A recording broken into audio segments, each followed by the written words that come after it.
But we just saw Interstellar, and on this show I take my friends, we go see a movie, we review it in the car, and then we have a discussion. The review part is spoiler-free, so if you haven't seen the movie yet or are on the fence trying to decide if you want to go, watch the review part. We won't spoil anything, and we'll tell you whether or not it's a good movie to see, and who should see it.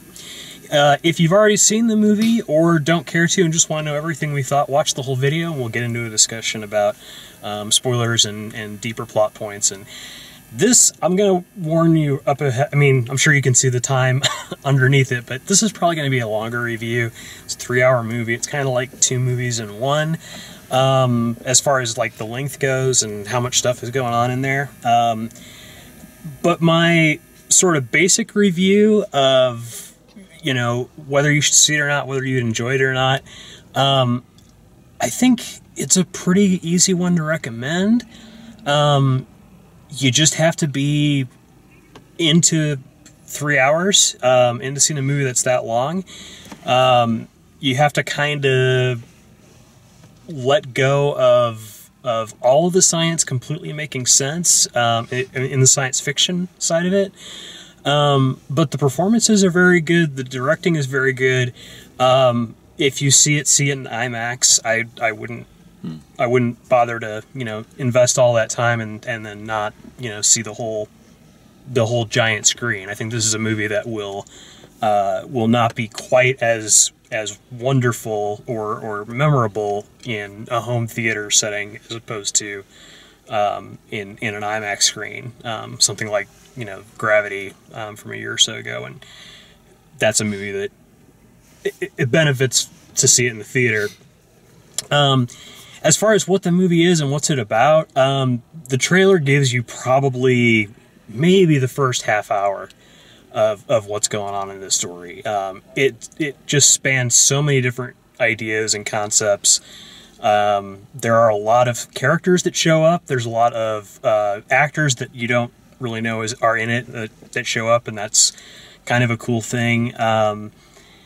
And for me, and I'll get more into this in the discussion part, for me, I really was into it solidly until a certain point, and then I got really confused as to where things were in relation to one another. There was sort of a race going on, but I couldn't tell what that was about and where things were in perspective. There were a lot of scenes to me that felt like they were shot super close up, instead of showing us, like, you know, the vista, the big view of what's going on. We're looking at like somebody's face, or like just a fraction of somebody's face, and we don't know what that means in relation to the other parts of the action. And that really wasn't a problem for the first hour and a half, but there was a sequence that happened for me that I was struggling to understand where it was going and what was happening. And then when it was over, it was sort of like, oh, okay, I get that now, but why did we have to make that so confusing? But in general, I would say that, you know, if you're a fan of Christopher Nolan films and you have the time and you can see it in IMAX, I would recommend it. So what do you guys think? I loved it. It was a great movie. I thought from start to finish. The part that you were talking about, I didn't have as much trouble following it, because Nolan throughout his movies puts so much foreshadowing in that if you pick up on it, like, once you see something later, you'll be like, oh, that makes perfect sense now. I'd probably say this is one of his better movies, actually, and I love all his movies. The performances are amazing. The music is spot on for the moments that come along. None of the stories running in the background are, you know, tossaways. It all leads to something, and I just absolutely loved it. I felt the same way. Like, as a film, it's so ambitious and beautifully shot, and like it's kind of a world that's created like visually that I really enjoyed. Like, you know, space is like, it's easy to make it look good, but like this is like really good, and it really, like, visually it drew me in, and definitely an IMAX recommendation. It's definitely the best Christopher Nolan film I've seen since The Dark Knight Rises. But it's really good. It does get a little bit disjointed at times because there really is so much going on. Yeah. And a couple of bits are a little hard to follow. But ultimately, like, there's so much there. Like, there's just there's a lot to recommend. Like, go see it, definitely. Yeah.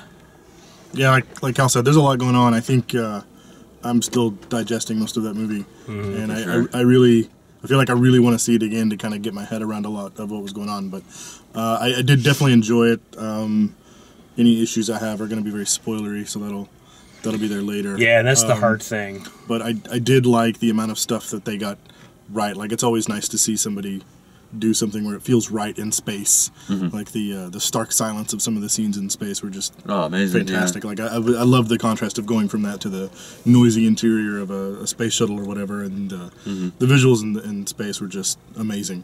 They were just gorgeous. I could watch those all day. Yeah. Definitely. I will definitely be seeing this again. Yeah, I agree. I would definitely see it again. So that's the review section. Hopefully that sheds a little bit more light on it, gives you an idea of whether or not it's a movie that you would enjoy. And now we get into the discussion part where, all bets are off and we can talk about spoilers, and we can talk about different things. All right. All right. No naked McConaughey. That's the first big spoiler. Yeah, there you go. You guys spoiler alert. Brought up the soundtrack, and I felt like I think our theater might have been mixed a little weird because there was some dialogue kind of blended into the music was. There a bit were loud times for the where dialogue. There definitely were times when the sound effects and the music were a little too loud in our theater. Yeah. What I was going to say was that to me the soundtrack was very droning, and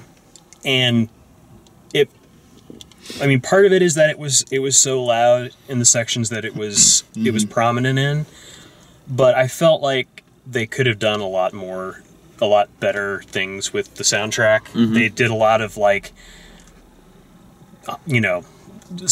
Zimmer stabby, just like those droning loops that go on and on and on. And nothing that really reacts to what's happening on screen, or no one has a theme or anything like that. It was cool, but you're right, yeah.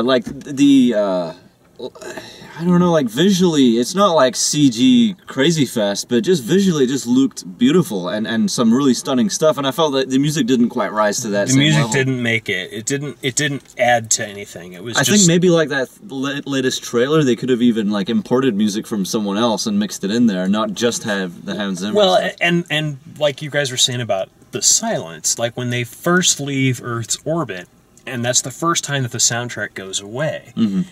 And I thought that was really cool. And then the soundtrack came back, and I was like, oh. Yeah. And there were lots of scenes that the soundtrack, there's something just sort of floating above, a spaceship or a shuttle or something is going across, and you're seeing this landscape, and there's just a minute and a half of. Yeah, it kind of takes away from it. What really made the soundtrack for me, and what I was referring to, is the scene when they're first approaching.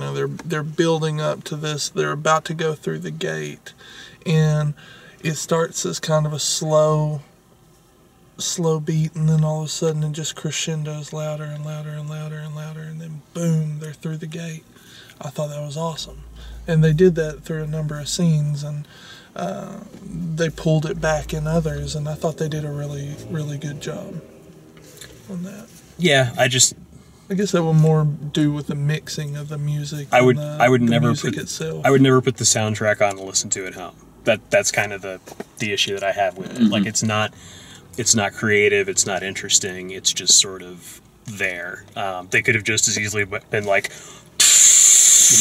during those scenes, and it would have been the same. You know what's really funny? Effect. I thought some of the this is a film that's just it's Interstellar. I mean, it's so out there, outer space, and yet it's the juxtaposition of that and the intimacy of we experience as sentient beings. There's this.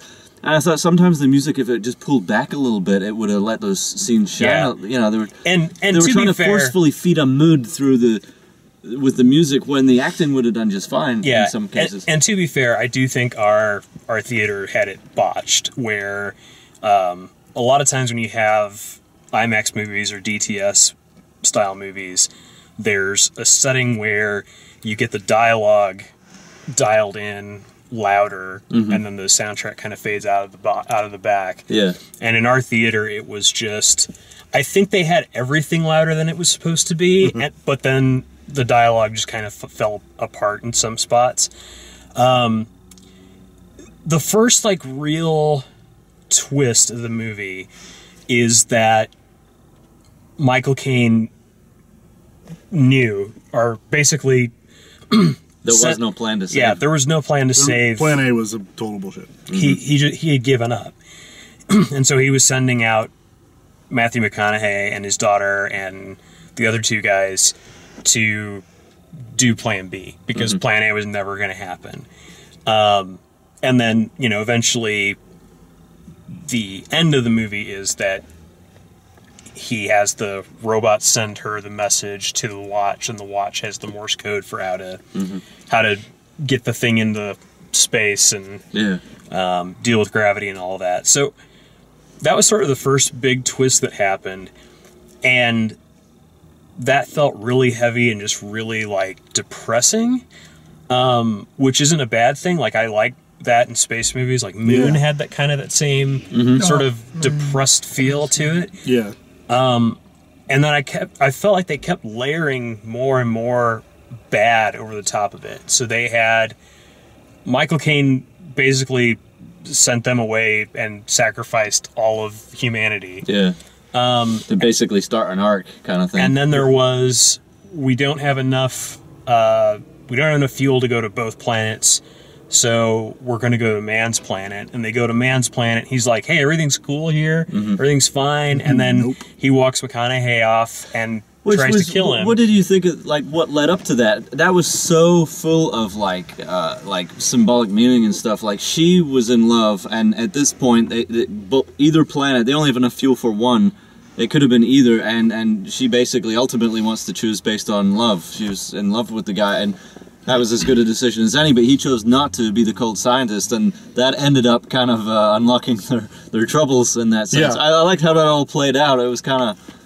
And there was like a redemption story woven into that as well as everything else they were trying to say. Yeah. One thing I will add is they introduced a character who I've got to say is probably the best character, and that was Tars, to introduce kind of levity to it. It wasn't... Yeah, it was a lot more humor than I thought. Yeah, it could have gone full dark, but it didn't. Yeah, that's true.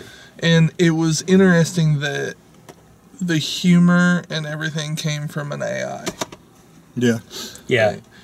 Kind of a send up to Kubrick. Yeah. Yeah, I thought there was also some significance to the fact that Matt Damon's character was named Man. Yeah. That there was like they were saying something with that, that, you know, he was basically he took this coward's way out, and basically he pretty much made it to where the entire human race was going to cease to exist because he was lonely.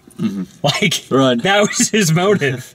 Well, that's like terrible. Again, they lead up to that through a conversation that Hathaway had with McConaughey earlier about we bring evil with us. You know, nature doesn't have evil, and we can be evil. We bring it with us, and that's why I was kind of like, oh, you know, that scene clicked. There's so many post-apocalyptic movies that are post-apocalyptic storylines that use that sort of thing where, you know, you have The Walking Dead where, the zombies are bad, but the people are worse. Right. You know? Yeah. The people can think and outsmart you and destroy you. And as soon as they showed up on Matt Damon's planet, I was like, this is a terrible place. Like, because he's like, oh no, the surface is fine. And I'm like, really? It turns out there isn't even a surface. Why are you here? Wow. The frozen cloud. Yeah. Like, as soon as they hit a frozen cloud, I'm like, I'm out. Yeah. We're not living here. Yeah. Days are 60 hours, nights are 60 hours, it's super cold. What are you going to grow? That was, like, immediately, I was like, something's a little off. The dude that died on the first planet. The water planet? Casey Affleck? No, it wasn't Casey Affleck. No, it wasn't. Oh, Wes Bentley. Yeah. That's why he looked familiar. Yeah. That was another one that just sort of, like, they explained things. Like, they react to things, but they don't necessarily show you like what is happening in the moment. Like I don't know what happened to him. He got washed away, but I know he drowned. Yeah. I know he didn't make it back to the ship. No, it showed him like he was like coming at the door, and then the wave hit, and he just flew off screen. Yep. Yeah, and then they really show his quick. body as they fly off. Yeah, it showed him getting washed away from the ship, but it's a really quick cut. It's Yeah, one it of was those fast. things that, like, you know, you're watching a 3-hour movie and things are happening Yeah, quick enough that you especially in can't those scenes, it's hard to. you can't keep up. So it's definitely one that I'd have to watch again to like Yeah, for figure sure. out some things. You know part what? I'm sorry. Like, there's some homages to movies that are kind of built in, but 2001: A Space Odyssey. That's the closest sure. thing I've seen in recent times that captures like a modern day feel of what that would have been like with today's like equipment and stuff. Oh, totally. Yeah. Like, it just had that feel sometimes, you know. I mean, I even agree. the AI were monoliths. You know? Yeah, Yeah, walking monolith. the Ender books that come after Ender's Game kind of go into a much similar better than Ender. territory, where it becomes more about like philosophy and how the universe should work and what man's place in the universe is and all that. But yeah, I didn't feel like 2001: A Space Odyssey is a great movie. It's boring as hell. Right. Like you cannot. Especially now. You cannot sit down and just watch that movie. And I mean, I can't. I don't know if you can or not, but I can't. This wasn't boring. There was a lot of stuff going on. There was a lot of story. I don't know that I would, because they did such a, they spent so much time on him manipulating the bookshelves and moving through time in 3 dimensions. It doesn't have like that Sixth Sense thing where you want to go back and watch the movie and see, like, knowing what's Yeah. happening. It's not going to make a big difference. Like, It's not I gonna can't make believe I didn't see that or know that. there's not going to be a lot of hidden Easter eggs that are going to make Because the last half hour of the movie gives you all explains all of that. Yeah. It explains Which it I all. was just about to say that like through most of the movie, like the running commentary in my head was like, man, I really love all the cool science stuff they're getting right, but then all this bullshit supernatural stuff is really pissing me off, and I hated that it didn't pay off until like the last half hour of the movie. Like knowing that it's there now, it'll be better on the second viewing, but the first time, like that was just it. Which, to be fair, I mean, obviously it's totally, you know, all made up and stuff. yeah, but, total I mean, sci-fi stuff. But real life literally is stranger than like fiction, like Yeah. you know, quantum entanglement stuff Sure. like that. It's just so bizarre. I love the actual ending of the movie, the final part of the movie, which was he gets to go out again and he gets to go try and find Brand. yeah. Well, Because and it's have- like, yeah, but it's just a kinda continuing takes thing off. of hope, love, yeah, and there's always got to be something to shoot for. I liked that. The penultimate ending, which was him finally getting back to his daughter, like, I felt like they should have had a conversation, Right. at least. Yeah, Yeah. that was a little fast. It was this crazy abrupt, like, she had spent weeks in cryo sleep and was dying and Well, his motivation for the whole movie had led up to that, and it was kind of brushed aside at the end. and It was she's what? like, and you don't need to see me die, so just get out of here. I got outta family here. now, so see ya. Yeah. Yeah, that was a little and weird. he said, what am I supposed to do? And she said, Brand. And it's like, well, that's a really... Which, like- by the way, I forgot she was called Brand, and I was like, am I missing this? Did she mean Brand New Start? Or was Sting about to play Brand New Day or something? I didn't know what it Yeah, was. I And then I remembered. caught all of that, but I felt like after all of the talk about, you know, love and humanity and all these kind of things, that conversation was so devoid of emotion. It was so... You think so? Yes. I didn't think it lacked emotion. I just thought it lacked, like... I thought it was going to be wrapped up kind of more neater, I guess. Or That just- conversation was actually my only problem with the entire movie, and it was, how did she know that Bram was still alive? Well, she kept sending She's signals assuming- back. Oh well, yeah. And even this if she was didn't, She got I mean, that's to part she of got it. to the planet because Edmonds was still sending a signal. Yeah. So she got there and must have, you know, Yeah, changed because at that it point or- they Yeah. got their and at that point the space station is at Saturn by the black hole. yeah. So And he I was think- dead. They yeah, showed her burying Yeah. him. Well, I think with this movie, even if she didn't know she was dead, I think she would have had the same motivation. Yeah. Go Yeah. after her. Well, I'm kind of like, if they found him, Like, floating did out he in space. come back through the wormhole? Yeah, that was that whole sequence where like he shook her hand and he was going one way, and the ship was going the other, and then hey, look, there's Oh, Saturn. I didn't even think of that. Yeah, No, I That's did. what happened. Well, 'cause that's what He it- shook her hand. Oh, that's Yeah. cool. Yeah, I knew. Yeah. I knew he shook her hand, but I didn't pet.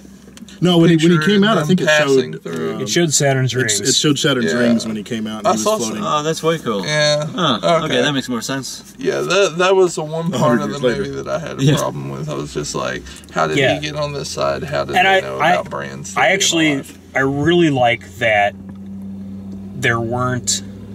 They kept talking about the they, and it turns out that they are was just us. humanity in the future. Yeah. That was great. I thought that was a really I was like, cool yeah. concept. And again, like it was one of that whole point of like it took a little long for it to pay off because through the whole movie I'm like, there's this whole they supernatural bullshit, but then it eventually pays off and it's fine. But I it was wasn't- so afraid it was going to be Contact. Yeah, and I didn't feel like I didn't feel like that stuff was overwhelming. I felt like they planted the seeds, yeah, and then an hour later they Yeah. planted another seed, and then half hour later it Yeah. paid off. yeah. It wasn't that it was overwhelming. It was just like so much of the movie was like based out of like real science and I'll buy the sci-fi aspects of it, but like then they're like ghosts and aliens and messages. So it was a little. Well, yeah. It was a weird contrast for most of the movie for me. The scene, Hokey stuff aside, though, I mean, again, the more we learn, the more bizarre. I think we eventually Oh, yeah. get to the point where it all just kind of merges into just one knowledge. You know, Well, There's- there was an article talking about when they were wanting to do some of the visuals for the movie, and they like contracted an astrophysicist Uh-huh. to help them simulate the black hole. Yeah, Kip Thorne. Yes, He was like the consultant for. yeah. And it totally like changed our ideas of what a black hole looks like. Yeah, right. Like, all the light bending around it. yeah, like that because we've always asked physicists and stuff have always pictured just like really just a black hole, but Yeah, just a the weird void. corona and stuff based on lots of Yeah, that number was crunching and amazing, stuff. wasn't it? Like Like, that was- now they think that that's probably more accurate. Yeah, so yeah. that's really awesome. I thought That's awesome. Well, they've made incredible scientific discoveries on movies before. Oh, like absolutely. Titanic completely recreated the way the crash happened. But one of the coolest things was I watched a little making of thing. They didn't use any green screens. Like they built a completely rotatable set and used projection to give the actors, you see what you see. right? And I thought that was absolutely Yeah, I felt like it amazing. made a difference. Yeah, Yeah. because Yeah, as far in as it. as far as illustrating concepts, bringing like having an idea and finding a way to work it into the story, I actually thought that the scene of him in the fifth dimensional space was really well done. Like that's one of those things that You can imagine that on the drawing board, right? Thinking how we're going to show this. yeah, it's one of those Not things where easy. you say, like, when people try to understand time in the universe, right, and how what happened before the Big Bang, what happened before the universe existed, and the answer is nothing because there was no time Right. to measure what happened Right. back then. Yep, Time exactly. started when the universe started, so Yep. there was nothing there. There had to be nothing there. Like Yeah. it's By definition. by definition, it has to be that way. And so it's a really hard And concept, what is in a black hole past the event horizon? There's nothing to say that we're not in one now. right?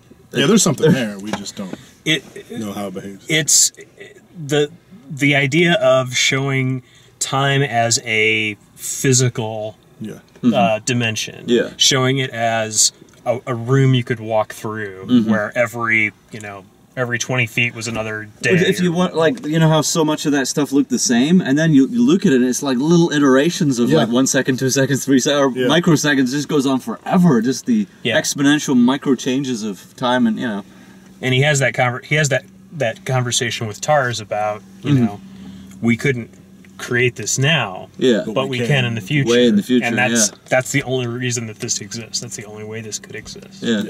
And it's this Crazy. really interesting thing of, like, we have to remember in the future to create do all that. this stuff so that Yeah. we still Yeah. exist. Yeah. Bizarre. And it was one of the less like eye-crossing Great ways Scott! to do like not time travel necessarily, but like there's some time loop stuff involved. So It's the best on-screen like representation I've seen of the whole relativity of time. Yes. You know the thing about if you go at a certain speed, you know your time slows down relative to the person you left on Earth, and that was just amazing to see. Relativity was central to the story. It was central to what was happening. Yeah, it was how they showed you the difference between McConaughey's experience and Chastain's experience. You know, she's getting older and he's not. Yeah. Did you get a little bit of the Inception vibe though when they're on that planet? It's like 1 hour equals like what, like a year on Earth or whatever. It was like 1 hour is 7 years. There were a couple Inception moments when he looked out of the window and saw the like bent. They had like the station had like a Inside Out with the baseball stadium. Yeah. Then they hit the home run. And yes, exactly. Like, the city. You expect Ellen Page to be out there like bending it all. Yeah. The architect of that one. There was part of the like when they first went through the wormhole, and in my head I'm thinking, oh man, they got all these cool like explorers out there. We're gonna see a bunch of cool different planets, and they only go to like 2. Yeah. Like so, there was part That's of it. The feel they had. Like I was hoping to see some like really cool like planet concepts, and I mean I know that wasn't the point of the movie at that point, but. Yeah, disappointing. I think they did a good job of making the planets interesting, but also making them really simple. Yeah, like, and like here's the crazy water planet. There's the water planet, and there's the ice planet. 1,000-foot high waves. And then there's Anne Hathaway's planet at the end, which we don't really get to see very much of. Yeah, it's just but it looked a lot more. She was friendly. able to breathe. Yeah, she had her helmet off. Yeah, it looked like New Mexico. Which the ending ultimately was very, very hopeful. It ended on a big uptick, but not a cheesy one though. It felt good. No. They, you know. One of the funniest parts of the movie was when he was talking to the teacher, and she's like, "The Apollo hoax." Oh god! And I'm just like, "Oh my god!" That was great. Oh my gosh, you're one of those people. Was it ever made clear like how far into the future it was supposed to be? Like maybe 40 or 50 years? I read something that said it was supposed to be a couple of generations, and yet they're still using like the cars were like, that was weird. Well, that was anyway. I was okay with that. I think they stopped like making things at some point because they had to focus on like getting. I mean, if you really want to, Yankees, if you really want to like nitpick the shit out of the movie, like I was asking the question early on, like, what does the truck run on? I assumed it was some sort of renewable energy. Well, it probably runs on corn because corn is what they have. Oh, that's a good point. Corn and solar. Yeah. Certainly not okra because that shit died. But like when they get to NASA and they've got like TARS and CASE and like those things, it was like, okay, this is far enough in the future that they could. Yeah. They had some kind of. They could engineer some of this stuff. Definitely. Yeah. Especially with his crazy automated combines, which isn't that crazy. They do that shit now. Yeah. It's a cool movie. So much really there. I'm sure I forgot 20 things to talk about, but I'm sure you don't want to watch me like try and remember. They kept talking about gravity so much, I kind of expected Sandra Bullock to show. Oh, everybody else did. Why not? That would have been like, so oh my god, great. it's Matt Damon. Just like a really minor role, like, oh, there's Sandra Bullock. George Clooney shows floating up. by in Yeah, space. just like what's that? I thought George Clooney was going to be like the voice of one of the robots. Like that was how they were going to sneak him in there. That would have been funny. Nice. as he goes off into the event horizon. Morgan Freeman should have been the. I really liked the documentary feel at the beginning too. I didn't. I forgot it started. Neither one of us mentioned that. Yeah. But yeah, I really liked that. I thought that was cool. I was kind of like, oh, well, that's a weird way to film it. But then it's kind of like a wraparound because again, at the end, you realize that there's a documentary playing in the house. Yeah, they turned it into a museum. Yeah, it was well done. The documentary Spermie Museum. It was awesome. I really enjoyed it. He loves He farming. loved farming. Matt Damon, you bastard. Matt Damon. Anyway, that is our review of Interstellar. Thank you for watching. If you like the way we do, hashtag Jeff. If you like the way we do reviews, please like the video, subscribe, and check out all the written and video reviews over at DaleMaxfield.com. Thanks for watching.